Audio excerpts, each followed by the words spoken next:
नमो नमः छात्रों, मैं निधि श्रीवास्तव संस्कृत की इस कक्षा में आपका एक बार फिर से स्वागत करती हूँ। छात्रों, इस अध्याय की स्टोरी में अभी तक आपने जो पढ़ा उसमें ये बताया गया कि गृहम शून्यम सुताम बिना, यानी लड़की के बिना घर सूना है।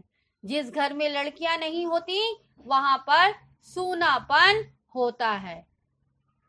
इस अध्याय में यही बताया गया और हमारे नरेंद्र मोदी जी, प्रधानमंत्री जी भी यही बोलते हैं कि बेटी बचाओ बेटी पढ़ाओ, उनका ये नारा है। तो छात्रों, आपने इस अध्याय में अभी तक जो जाना उसमें ये बताया गया है कि एक लड़की अपने मायके आती है, वहां पर सब कोई उसके आने से खुश है, परंतु उसकी भाभी खुश नहीं है। जब वो बातचीत करती है तब उसको पता चलता है कि उसका भाई जो है वो यह चाहता है कि उसके पास एक बेटी पहले से ही है, अभी वो दूसरी बेटी नहीं चाहता है और वो अपने पत्नी के 3 मास के गर्भ को गिराना चाहता है। तो छात्रों, उसके अपवाद में, उसके विरोध में उसकी बहन खड़ी होती है और उसे समझाती है कि बेटा भाई, कभी भी हमारे पिता ने हमारे और तुम्हारे बीच में संबंध नहीं रखा, भेदभाव नहीं रखा। हम दोनों को एक सी शिक्षा, एक सा एजुकेशन, एक सा पालन पोषण किया है। तब तुम किस तरह से इस तरह के हो गए, तुम्हारी सोच किस तरह से इस तरह की हो गई। और छात्रों, उसने ये भी बोला कि हमारे पिता हमेशा मनुस्मृति में लिखा हुआ यह वाक्य हमेशा बोलते रहे कि निश्चय से पिता जो कि आत्मा पुत्र के रूप में पैदा होती है, परंतु पुत्री और पुत्र दोनों समान होते हैं, ऐसा मनुस्मृति में बताया गया है। यह वाक्य उसके पिता हमेशा बोलते थे और वो अपने पति को, अपने भाई को बहुत समझाती है तो उसका भाई समझ जाता है। देखिए आगे क्या होता है इस कहानी में। उसके आगे की कहानी को जानने के लिए हम इस भाग को पढ़ते हैं। तो आइए छात्रों, क्लास 8 संस्कृत षष्ठा पाठा गृहम शून्यम सुताम विना का षष्ठा भागा। प्रस्तुत पाठ में पाठ परिचय हिंदी भाषा में अर्थ, शब्दार्थ और प्रश्नोत्तर पर प्रकाश डाला गया है। यह गद्यांश राकेशा से लेकर गुरु रसी तक है। तो देखिए छात्रों, राकेश क्या कहता है अपनी बहन को।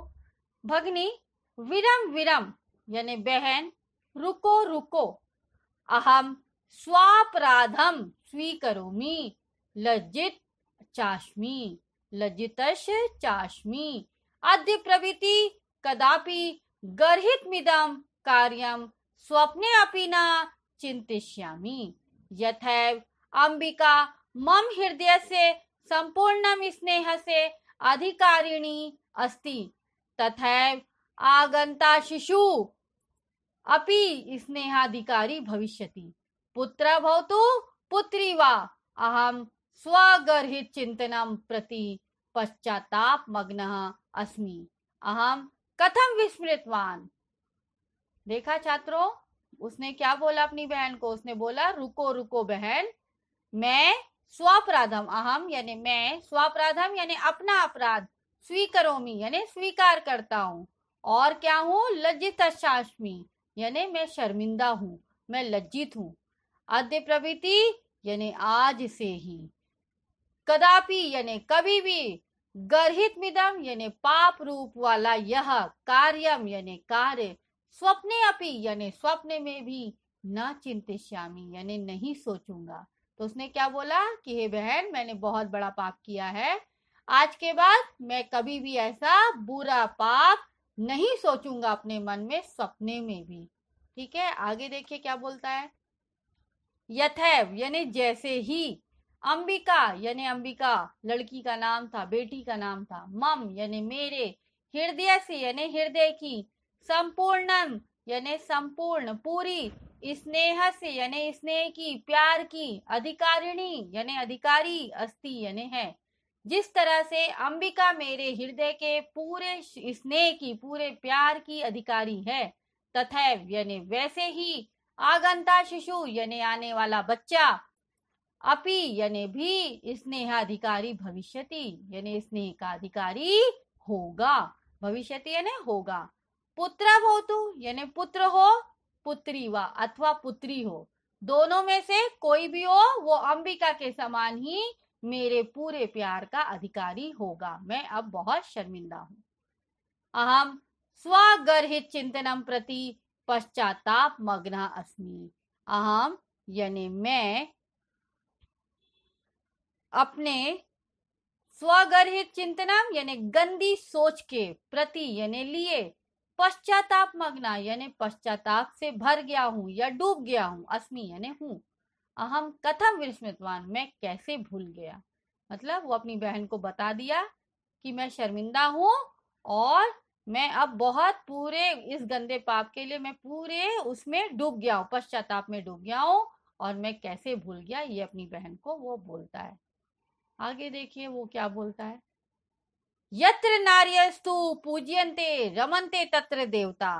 अथवा मतलब अहम कथम विस्मितवान उसने कहा ना, तो उसने क्या बोला, यत्र नार्यस्तु पूज्यन्ते रमन्ते तत्र देवताः यत्रेता न पूज्यन्ते सर्वास्तत्रा फला क्रिया। यानी यत्र यानी यहाँ, जहाँ, नार्यस्तु यानी नारियों की, पूज्यन्ते यानी पूजा होती है यानी उन्हें सम्मान मिलता है, रमन्ते यानी निवास करते हैं रहते हैं, तत्र यानी वहां, देवता यानी देवताओं का। जहां पर स्त्री जाति का सम्मान होता है, जिस घर में स्त्री जाति का सम्मान होता है वहां पर क्या होता है, देवताओं का वास होता है, वहां पर देवता भी अच्छे से पूजे जाते हैं, ऐसा वह कह रहा है। वो क्या कह रहा है छात्रों कि जहां स्त्री जाति का सम्मान अर्थात नारियों की पूजा होती है वहीं पर देवताओं का वास होता है।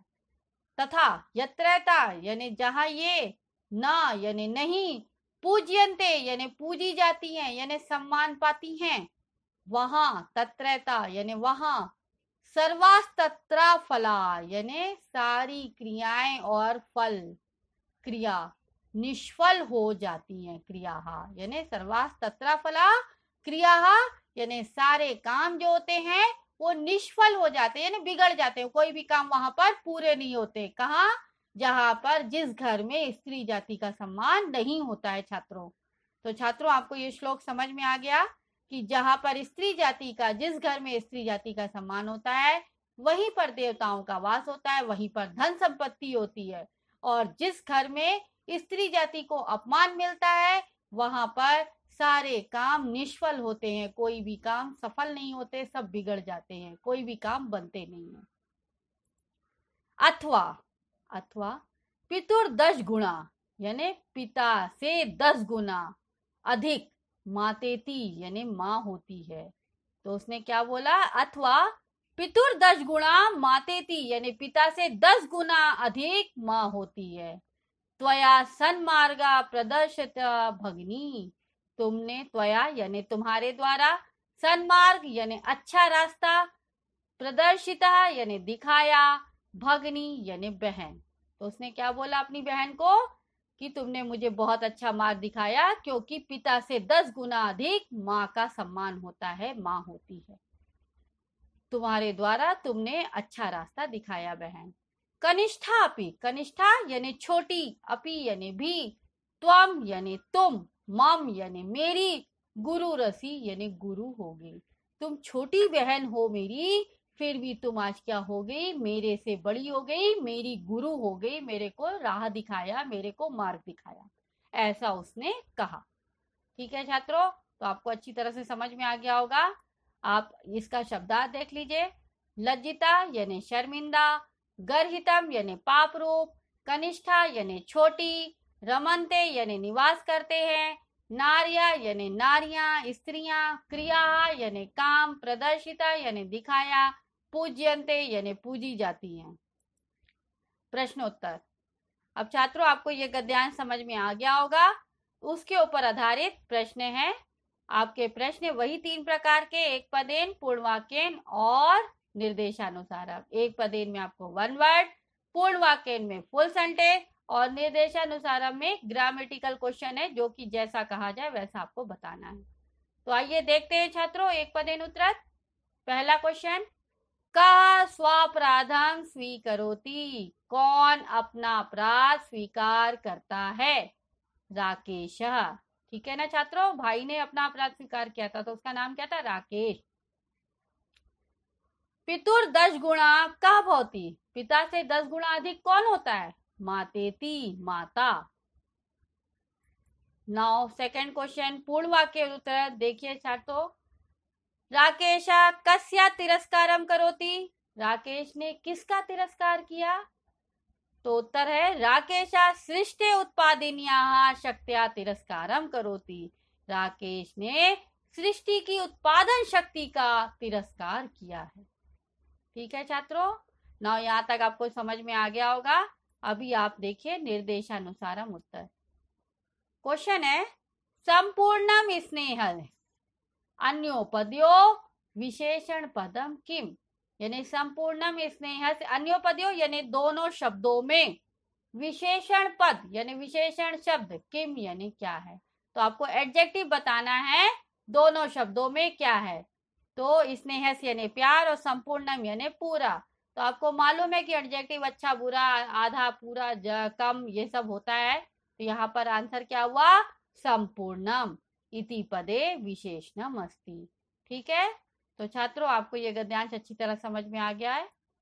इस गद्यांश में आपको बताया गया कि जहां स्त्री जाति का सम्मान होता है वहीं पर देवताओं का वास होता है, और जहां स्त्री जाति का सम्मान नहीं होता है वहां पर सारे काम निष्फल हो जाते हैं, बिगड़ जाते हैं, कोई भी काम पूरे नहीं होते हैं। ठीक है छात्रों, तो अगर आपको इस अध्याय में, इस पाठ में, इस गद्यांश में कोई भी डाउट है तो आप एस में जाकर अपने डाउट को पूछ लीजिएगा, क्वेरी में जाकर अपने डाउट को पूछिएगा। मैं आपका डाउट जल्द से जल्द क्लियर करूंगी।